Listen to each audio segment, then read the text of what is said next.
The Oval Office is no stranger to distractions, but few could have predicted that a pair of shamrock-patterned socks would steal the show. In the middle of a serious discussion on inflation, President Trump found himself fixated, not on the economy, not on policy, but on Vice President JD Vance's festive socks. Laughter echoed as Trump marveled at the unexpected fashion statement, derailing the conversation in the most unexpected way. Was it a lighthearted moment or a telling glimpse into the president's attention span? Our next report dives in. U.S. President Donald Trump is not easily distracted. But yesterday, something unexpected pulled his focus away. Mid-sentence, while discussing inflation, he suddenly stopped. His eyes locked onto Vice President JD Vance's feet. The culprit, shamrock-patterned socks. By the way, I have to speak of inflation. I love these socks. What's with these socks? It's in honor of the T-shirts. I'm trying to stay focused, but I'm very impressed with the VP's socks. Laughter rippled through the room. And Irish Prime Minister Micheal Martin, seated nearby, chuckled. Impressed with the VP's socks. Vance grinned, knowing his moment had come and his festive footwear had stolen the show. Earlier, Vance had welcomed Irish Prime Minister Martin for a St. Patrick's Day breakfast. With a knowing smile, he introduced his wife Usha Vance to the Prime Minister, and the Vice President then took the opportunity to highlight how his wife was also donning something green to mark the cultural holiday.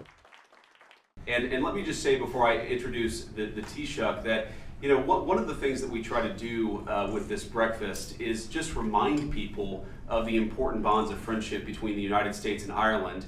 And I think it's a great opportunity to do that. It's also a really great opportunity for Usha to wear her pair of green pants. She's had these in the closet for years and finally gets to break them out. By the afternoon, the Irish leader was back at the White House. He carried a ceremonial bowl of shamrocks for Trump.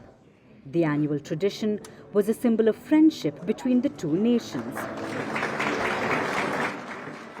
The leaders then attended a luncheon at the Capitol where trade took center stage.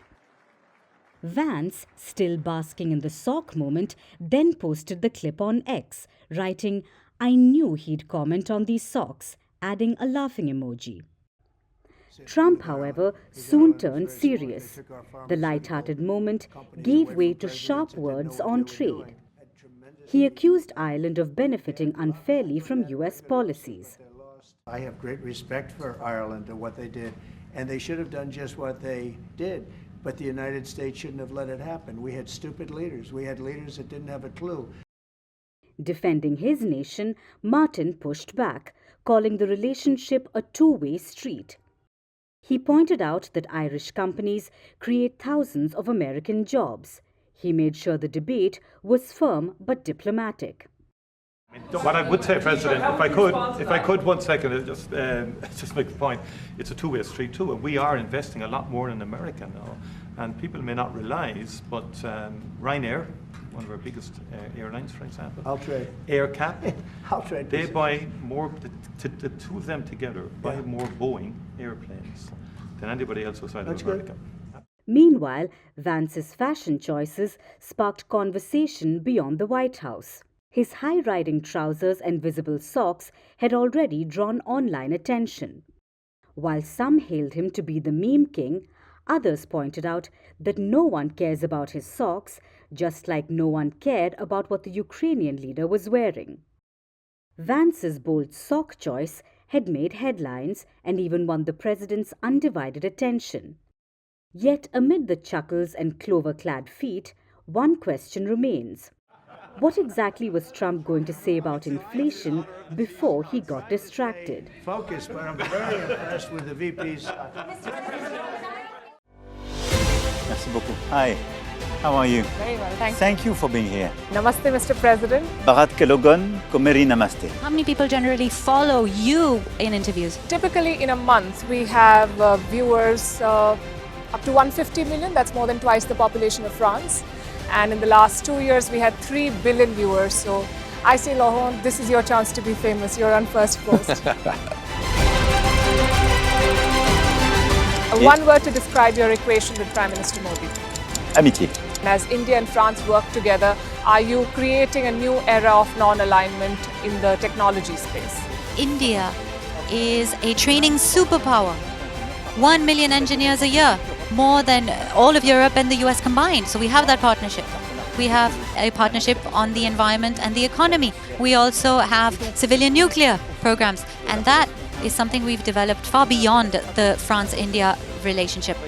So we want to work together on AI. And then comes China with its DeepSeek, creating models at a fraction of the cost. Did that innovation take you by surprise? Did that breakthrough make you sit up and think, what did the Chinese do and how? But what did DeepSeek do? They took everything that was already available from the last AI model, and then they recalibrated it. So are you going to ban Chinese AI in France? So we don't have this American approach of banning tech because of where it comes from.